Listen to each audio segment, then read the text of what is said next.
അഗ്നിജ്വാല A deep love story ഭാഗം 207. വെള്ളത്തിൽ തെളിഞ്ഞു കാണുന്ന നിലാവിനെ നോക്കിക്കൊണ്ട് അഗ്നിയുടെ തോളിൽ തലചായ്ച്ചിരിക്കുകയാണ് ജ്വാല. അവൾ അവൻ്റെ കയ്യിലൂടെ കൈചുറ്റി പിടിച്ച് അവൻ്റെ കൈകളെ കോർത്തു പിടിച്ചിട്ടുണ്ട്. അഗ്നിയും ആ കൈകളെ പൊതിഞ്ഞു പിടിച്ചിട്ടുണ്ട്. നിശബ്ദമായി പ്രണയിക്കുകയായിരുന്നു ആ ഇരുവരും. എപ്പോഴോ പൊതിഞ്ഞു പിടിച്ച കൈകൾ അഗ്നി ചുണ്ടോട് ചേർത്തു. ജ്വാല വിറയലോടെ അവൻ്റെ മുഖത്തേക്ക് നോക്കി. എന്താ ആലോചിക്കുന്നേ കുഞ്ഞാ? അഗ്നി കൈയുയർത്തി തൻ്റെ തോളിൽ ചാഞ്ഞവളുടെ കവിളി തലോടി. ഒന്നൂല ദേവേട്ട. അവള് പതിഞ്ഞ ശബ്ദത്തിൽ പറയെ അവൻ അവളെ ഒന്ന് മുഖം ചിരിച്ചു നോക്കി. അത് മനസ്സിലായ പോലെ ജ്വാല നിവർന്നിരുന്നു. ഒന്നൂല്ലേ? അവളുടെ കണ്ണുകളുടെ ആഴങ്ങളിലേക്ക് ചെല്ലും പോലെ നോക്കിക്കൊണ്ട് അത്രയും ആർദ്രമായി അഗ്നി ചോദിക്കെ പിടപ്പോട് അവനീന്ന് നോട്ടം വെട്ടിച്ചവൾ. ഞാൻ വെറുതെ ഓരോന്ന്. നിലാവിനെ നോക്കിക്കൊണ്ട് വിക്കി പറഞ്ഞു ജ്വാല. ഇന്നും കരഞ്ഞു നിലവിളിച്ച് എങ്ങനെ രക്ഷപ്പെടാന്നല്ലേ ആലോചിച്ച്? അവളിലേക്ക് അത്രയും ചേർന്നിരുന്ന് അവളുടെ ഉദരത്തിലൂടെ കൈ ചുറ്റിയവൻ. ജ്വാലയ്ക്ക് ദേഹം വിറയാർന്നു പോയി. അല്ല, ഇന്നെങ്കിലും ഞാൻ കരയാതിരുന്നെങ്കിന്നാ ആലോചിച്ച്. അത്രയും നേർത്ത് ശ്വാസക്കാറ്റ് പോലെ അവള് പറയെ അഗ്നി ഞെട്ടിക്കൊണ്ട് അവളുടെ മുഖത്തേക്ക് നോക്കി. ചുണ്ടോരം അത്രയും മനോഹരമായൊരു മന്ദഹാസം വിടർന്നു പോയി. അപ്പൊ കരയാതിരിക്കാൻ എൻ്റെ ഭാര്യ ആഗ്രഹിക്കുന്നുണ്ടോ? അവളുടെ കഴുത്തോരം ചുണ്ടു ചേർത്ത് അവൻ ചോദിക്കെ ഇക്കിളി കൊണ്ട് മുഖം മറുവശത്തേക്ക് തിരിച്ചു കളഞ്ഞവൾ. ഒപ്പം പതിയൊന്ന് മൂളി. ആ ഒരു മൂളല് മാത്രം മതിയായിരുന്നു അഗ്നിക്ക് അവന്റെ മനസ്സിന്റെ പിടിവിട്ടു പോവാൻ. അത് നീ സ്വയം തീരുമാനിച്ചാ നടക്കും കുഞ്ഞ. പറയുന്നവന്റെ കൈകൾ ധാവണി തെന്നി നീങ്ങിയ അവളുടെ ഉദരത്തിൽ വിരലോടിച്ചു. ജ്വാല ശ്വാസം പിടിച്ചു വെച്ചു. ഞാൻ ശ്രമിക്കും. അവൾ അതും പറഞ്ഞ് കണ്ണുകൾ ഇറുകെ പൂട്ടി. താൻ ആഗ്രഹിക്കുന്നത് പോലെ തന്നെ പൂർണ്ണമായും തൻ്റേതാവാൻ ജ്വാലയും ആഗ്രഹിക്കുന്നുണ്ടെന്ന് അഗ്നി ഏറിയ ഹൃദയമിടിപ്പോടെ മനസ്സിലാക്കി. ഇന്നും എന്നെ നിരാശനാക്കുവോ? അവളുടെ തലമുടി ഒന്നാകെ മുന്നിലേക്ക് എടുത്തിട്ടവൻ്റെ കൈകൾ അവളുടെ ബ്ലൗസിൻ്റെ കെട്ടഴിക്കുമ്പോൾ കാതോരം ചോദിച്ചു. ഇല്ല, അവൾക്ക് എന്തു പറയണമെന്ന് അറിയാത്തൊരു വെപ്രാളം. അപ്പോഴേക്കും അഗ്നിയുടെ മുഖം അവളുടെ പുറമേനിയിൽ ചേർന്നിരുന്നു. ഇട്ടിരിക്കുന്ന സ്കേർട്ടിൽ കൈകൾ മുറുക്കിയവൾ. കുഞ്ഞാ. അവന്റെ ആ വിളിയിൽ പതിയൊന്ന് മൂളിയവൾ. അവളുടെ പുറമേനിയിൽ അവന്റെ ചുണ്ടുകൾക്കൊപ്പം പല്ലുകളും കൂട്ടുചെന്നത് ജ്വാല അറിഞ്ഞു. അവൾ ഒന്നാകെ ചുവന്നുപോയി. അഗ്നി അവളെ തനിക്ക് നേരെ തിരിച്ചിരുത്തി അവളുടെ കവിളുകൾ പൊതിഞ്ഞു പിടിച്ചു. ജ്വാലയുടെ പൂച്ചക്കണ്ണുകൾ വല്ലാതെ പിടയുന്നു. പക്ഷേ ആദ്യത്തെ 2 തവണ അവർക്കിടയിൽ നടന്ന അന്നത്തെ പോലൊരു പേടി ഇപ്പോൾ അവളുടെ കണ്ണിൽ കാണാനില്ലെന്നും പകരം വല്ലാത്തൊരാകാംക്ഷ അവളിലുണ്ടെന്നും അവന് മനസ്സിലായി. അഗ്നി പെട്ടെന്ന് ആ ചുണ്ടുകളെ കവർന്നെടുത്തു. ജ്വാല കുറുകിക്കൊണ്ട് അവന്റെ തലമുടിയിലൂടെ വിരലോടിക്കുമ്പോൾ അവളുടെ ചുണ്ടുകളിൽ നിന്നും തേൻ നുകരും പോലെ അവളെ തളർത്തി ചുംബിച്ചു തുടങ്ങിയിരുന്നു അഗ്നി. ജ്വാലയും ആ ചുംബനത്തിൽ ലയിച്ച് അവനെ തിരികെ ചുംബിക്കുമ്പോൾ കുളത്തിലെ വെള്ളത്തിനു മേലെ അവരുടെ അതരങ്ങൾ പരസ്പരം ചേരുന്ന ശബ്ദം ഉയർന്നു കേട്ടു. ചുണ്ടും നാവും കടന്ന് ഉമിനീർ നൂലിഴ പോലും ഒന്നായ ചുംബനത്തിൽ കിതച്ചുകൊണ്ട് ജ്വാല അവനീന്ന് അകന്നു മാറി. അഗ്നി അവളെ നോക്കിക്കൊണ്ട് തന്നെ അവന്റെ ഷർട്ട് അഴിച്ചു മാറ്റി. ജ്വാല അവനെ തന്നെ ഉറ്റുനോക്കി. ഇനി ഞാൻ കാത്തിരിക്കില്ലാട്ടോ. കാത്തിരിക്കാൻ കഴിയില്ല എനിക്ക്, അഗ്നി ആർദ്രമായി പറഞ്ഞു. ദേവേട്ട, അവള് വിളിച്ചു. അഗ്നി പുഞ്ചിരിയോടെ അവൻ്റെ അതരം അവളുടെ നെറ്റിയിൽ അമർത്തിവെച്ചു. കുളത്തിലെ വെള്ളത്തിൽ തെളിയുന്ന നിലാവ് ഒന്നോളം വെട്ടി. കാറ്റ് വീശുന്നുണ്ട്. ആ കാറ്റ് ശരീരത്തിലേക്ക് അരിച്ചു കയറിയ നിമിഷം ജ്വാലയിൽ ഒരു ഉടയാട പോലും ബാക്കിയുണ്ടായിരുന്നില്ല. ജ്വാലയുടെ ഭംഗിയുള്ള ഉടയാടകൾ അവൾക്ക് ഒരു വിരിപ്പായി കുളപ്പടവിൽ വിടർന്നു കിടന്നു. അതിനു മുകളിൽ അവളും അവൾക്ക് മീതെ അവനും. ജ്വാല അവനെ ഒന്നാകെ ചുറ്റിപ്പുണർന്നുകൊണ്ട് കണ്ണുകൾ അടയ്ക്കുമ്പോൾ അഗ്നിയുടെ ചുണ്ടുകൾ അവളുടെ കഴുത്തിലും അവിടെ നിന്ന് താഴേക്കും അരിച്ചിറങ്ങി. കൈകൾ അവളിൽ താളം പകർന്നുകൊണ്ട് അവളിൽ ഉയർച്ച താഴ്ചകളിൽ അഗ്നിയുടെ ചുണ്ടുകൾ അലഞ്ഞു നടന്നു. എപ്പോഴോ സീമന്തരേഖയിലെ അവളുടെ ചുവപ്പ് പടർന്നു. ജ്വാലയിൽ നിന്നും ഉയരുന്ന സീൽക്കാരങ്ങൾ അവനിലെ കെട്ടുപൊട്ടിക്കുന്നു. നിലാവിൻ്റെ നേരിയ വെളിച്ചത്തിൽ നിലാവ് പോലെ സുന്ദരിയായൊരു പെണ്ണ്. അവൻ്റെ കൈയാൽ അവളുടെ ഓരോ ആഭരണങ്ങളും അഴിച്ചു മാറ്റപ്പെട്ടു. ദേവേട്ട, കഴുത്തിലെ താലി മാത്രം ബാക്കിയാക്കി തന്നിൽ നിന്നും അല്പം അകന്നവനെ ജ്വാല പ്രണയത്തോടെ വിളിച്ചു. ഞാൻ കെട്ടിയ താലി മാത്രം മതി കുഞ്ഞ നിനക്കിപ്പോ. അവൻ്റെ വശ്യമായ ശബ്ദം. ജ്വാലയുടെ മുഖത്ത് നാണം നിറഞ്ഞു. വയറിലൂടെ അലഞ്ഞു നടന്ന മുഖം പിന്നെയും താഴേക്ക് നീങ്ങവേ ജ്വാല ഞെട്ടി. എന്താണ്, ഏതാണ്, എന്തിനു വേണ്ടിയെന്നറിയാത്ത ഒരു വെപ്രാളം. പക്ഷെ പെട്ടെന്ന് പിടഞ്ഞുകൊണ്ട് അഗ്നിയുടെ തലമുടിയിൽ മുറുകെ പിടിച്ചവൾ. അവൻ എന്താണ് തന്നെ ചെയ്യുന്നത്? ശരീരം ഭാരമില്ലാതെ ഉയരുന്നത് പോലെ.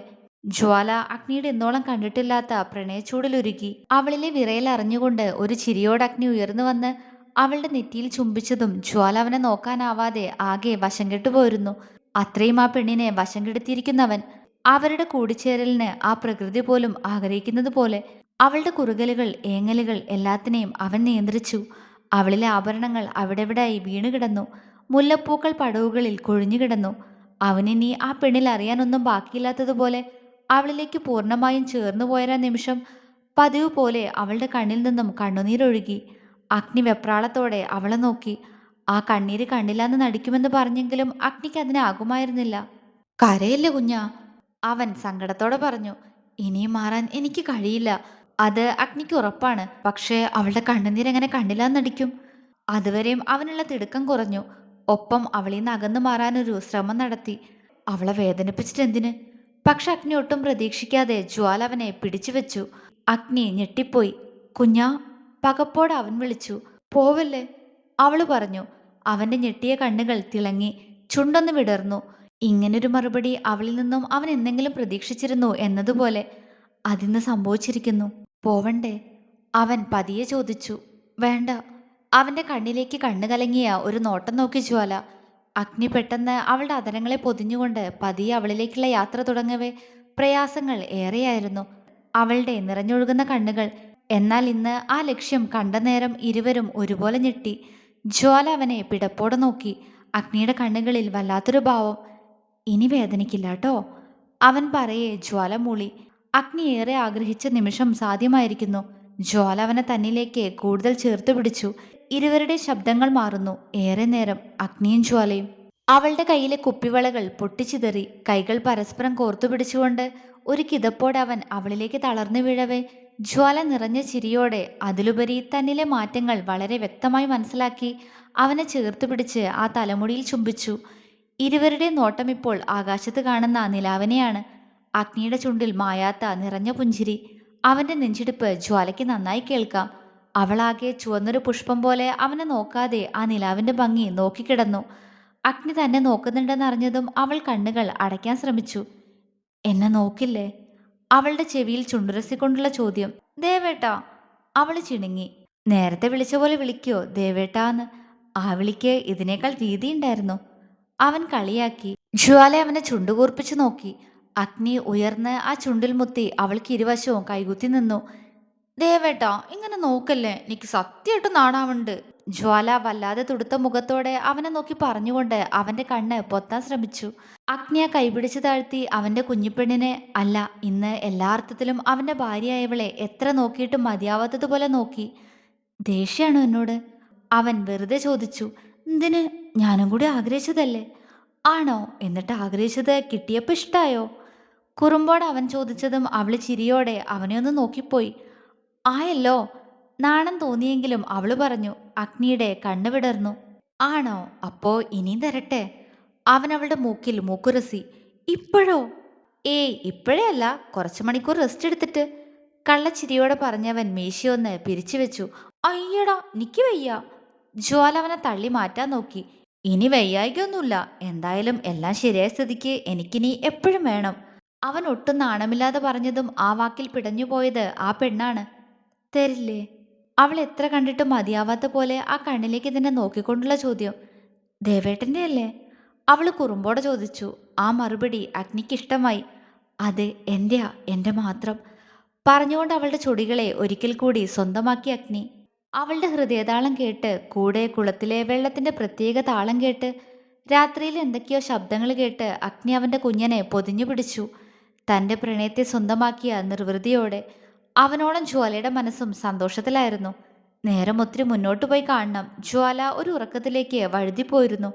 അഗ്നി മുണ്ടെടുത്തൊടുത്ത് അവളുടെ വസ്ത്രം വെറുതെ പെണ്ണിന്റെ ദേഹത്തേക്ക് ഇട്ടുകൊടുത്ത് അവൾ ഇരുകൈയിലുമായി കോരിയെടുത്തതും ജ്വാല ക്ഷീണം ബാധിച്ച കണ്ണോടെ അവനെ ഒന്ന് നോക്കി. എവിടേക്കാ ദേവേട്ടാ? നമ്മുടെ റൂമിലേക്ക്. ബാക്കി ഉറക്കം അവിടെ ചെന്നിട്ടാവാട്ടോ. അവളുടെ നെറ്റിയിൽ ചുംബിച്ച് മുന്നോട്ട് നടക്കവേ അവൻ പറഞ്ഞതും ചിരിയോടെ മൂളി അവന്റെ കഴുത്തിലൂടെ കൈചുറ്റി ജ്വാല. ബെഡിൽ പതിയെ അവളെ കിടത്തി വലിച്ചിട്ട് കൊടുത്ത തുണി അതുപോലെ നിലത്തേക്ക് വലിച്ചെറിഞ്ഞവൻ. ദേവേട്ടാ! ജ്വാല ചിണുങ്ങി. ഇങ്ങനെ മതിയടി, ഇങ്ങനെ കിടക്കാനല്ലേ രസം. കണ്ണിറുക്കി പറഞ്ഞുകൊണ്ടവൻ അവൾക്കടുത്തേക്ക് മലർന്നു കിടന്ന് അവളെ നെഞ്ചിലേക്ക് കയറ്റിക്കിടത്തി ചുറ്റിപ്പിടിച്ചതും ജ്വാല നാണത്തോടെ അവന്റെ നെഞ്ചിലേക്ക് പതുങ്ങിക്കിടന്നു. ഹൃദയം ഇങ്ങനെ വല്ലാതെ മിടിക്കുന്ന അവസ്ഥ. പക്ഷെ അഗ്നി അവളോടെന്തോ പറയാൻ തുടങ്ങുകയായിരുന്നു. ജ്വാല അവന്റെ മുഖത്തേക്ക് നോക്കി. അത് കണ്ട് അഗ്നി അവളുടെ നെറ്റിയിൽ ചുണ്ടമർത്തി. കുഞ്ഞന് ദേവേട്ടൻ ഒരു കഥ പറഞ്ഞു തരട്ടെ? അഗ്നി ചോദിച്ചു. കഥയോ? ഉം, കഥ. ഒരു കുഞ്ഞിപ്പെണ്ണിനെ പ്രണയം കൊണ്ട് നേടിയെടുത്തവന്റെ കഥ. അഗ്നി ആർദ്രമായി പറഞ്ഞതും ജ്വാലയുടെ കണ്ണുകൾ വിടർന്നു. ആ, പറ ദേവേട്ടാ. അവൻ തങ്ങളുടെ കഥയാണ് പറയാൻ പോകുന്നതെന്ന് മനസ്സിലാക്കിക്കൊണ്ട് ജ്വാല പറഞ്ഞു. അഗ്നി ഒരു പുഞ്ചിരിയോടെ കണ്ണുകൾ അടച്ചു. കുറച്ചു വർഷങ്ങൾ മുന്നേയുള്ളൊരു സംഭവം അഗ്നിയുടെ മനസ്സിലേക്ക് കടന്നു വന്നു. തുടരും.